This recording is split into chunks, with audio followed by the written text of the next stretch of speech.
Olá, eu sou a Rosimeire Silveira, sou psicóloga, faço parte da equipe do Ambulatório Integrado de Transtornos de Personalidade e do Impulso e hoje quero falar de um tema importante, que são as ameaças imediatas ao tratamento, os boicotes e as sabotagens.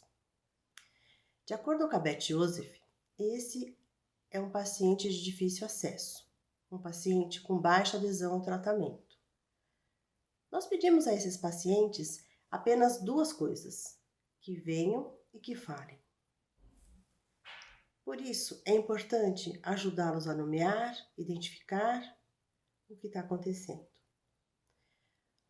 O maior medo de um paciente com transtorno de personalidade borderline é ser abandonado.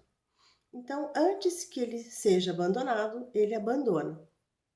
E os boicotes e as sabotagens é uma maneira de abandonar o tratamento. Ele vai embora. Otto Kemper diz que, se você está diante de um boicote, nenhum tema novo deve ser tratado na sessão. Nada é mais importante do que você identificar e mostrar antes que o paciente vá embora. Vamos lá? Vamos mostrar a vocês quais são os boicotes e as sabotagens manifestas e as não manifestas. Tá bem? É importante você identificar quando você está diante de boicotes e autossabotagens manifestos e os não manifestos. Então, você precisa identificar as duas partes. Os manifestos: atrasos, cancelamentos, deixar de pagar o terapeuta ou o médico, falar muito durante a sessão, não permitindo que o terapeuta possa fazer com ele uma interação, uma reflexão, ou falar pouco, se calar, aquele silêncio morto, não é aquele silêncio de reflexão, mas aquele silêncio que realmente é um boicote. Trocar de temas, falar na sessão coisas que ele deveria falar para o médico e falar para o médico coisas que ele deveria falar para o terapeuta.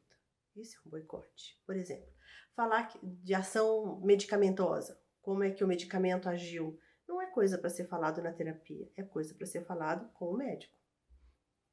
E quando está diante do médico, falar emoções, sentimentos, sensações, coisas que são feitas para falar para o terapeuta. Então essa troca é importante identificar.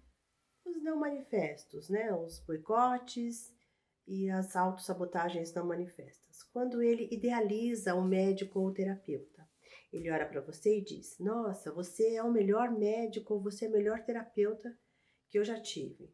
Antes de você, já fui em 10 outros médicos. Agora sim, agora eu estou diante do melhor médico. E na sessão seguinte, ele te manda uma mensagem simplesmente cancelando a sessão, o tratamento, né? Ele te abandona. Um outro tipo de boicote ou sabotagem não manifesta. Ele diz que está colaborando, que ele vem na sessão, participa, mas ele não age com honestidade com você. A família entra em contato com o médico, diz o que ele fez ao longo da semana, mas na sessão ele não traz, ele não conta para você. Então, é uma maneira de ser desonesto com a terapia, com o tratamento, né? Pede sessões extras ou deixa para te contar um assunto de fundamental importância no finalzinho da sessão, faltando alguns minutos para terminar a sessão. Isso também é um boicote. Ele pode pedir para você reduzir o número de sessões, quinzenal, por exemplo. Ele pode ter planos de mudar de cidade ou de país, né? Iniciar atividades que competem com o horário da sessão. Sei lá, atividade física ou não, alguma outra atividade bem exatamente no horário da sessão. Depender dos pais ou do marido ou de quem vai te dar carona e brigar com eles exatamente alguns minutinhos antes da pessoa te levar carona. Você depender de quem paga a sessão e brigar com ela. A pessoa deixa de pagar a sessão e você fica sem a sessão e fala: mas não sou eu, é ele que não quer pagar. Isso é sabotar. Perder o emprego. Fazer coisas para perder esse emprego. Então você vai avaliar com ele o porquê será que ele perdeu esse emprego. O que aconteceu, o que levou com que ele perdesse esse trabalho. Isso pode ser um boicote ao tratamento também. É importante que ele consiga identificar isso, porque ele faz isso não é consciente, é inconsciente, né? Ir para a sessão alcoolizado, drogado, intoxicado, tomou medicamento a mais, isso é também boicotar a sessão e fazer uma ameaça imediata ao tratamento, porque nessas condições ele não tem condições de refletir junto com o terapeuta, que é o principal trabalho da gente. É importante a gente poder identificar, apontar e mostrar isso para o paciente. Mas como faremos? Como a gente faz diante de tantos boicotes e sabotagens? De acordo com Otto Kemberg, o contrato inicial que a gente fez no primeiro dia que a gente começou a conversar com o paciente, ele pode proteger o tratamento. A gente pode levantar esse assunto e falar, olha, lembra no começo, quando nós começamos o nosso tratamento, porque o contrato, ele é protetivo, ele pode ajudar. A gente identifica, porque ele faz isso inconscientemente, né? Então a gente mostra para ele qual é o nosso trabalho, qual é a nossa missão. Isso pode ajudar. Essa é a nossa missão. Por hoje ficamos por aqui.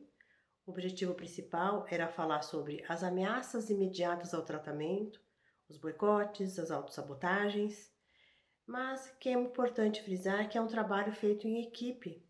Nós envolvemos os médicos, os terapeutas e o paciente, todos nós. Portanto, maiores informações sobre o que é o transtorno de personalidade borderline você encontra no site, que eu vou colocar aqui para facilitar, tá bom? Tá aqui. Obrigada e até a próxima vez.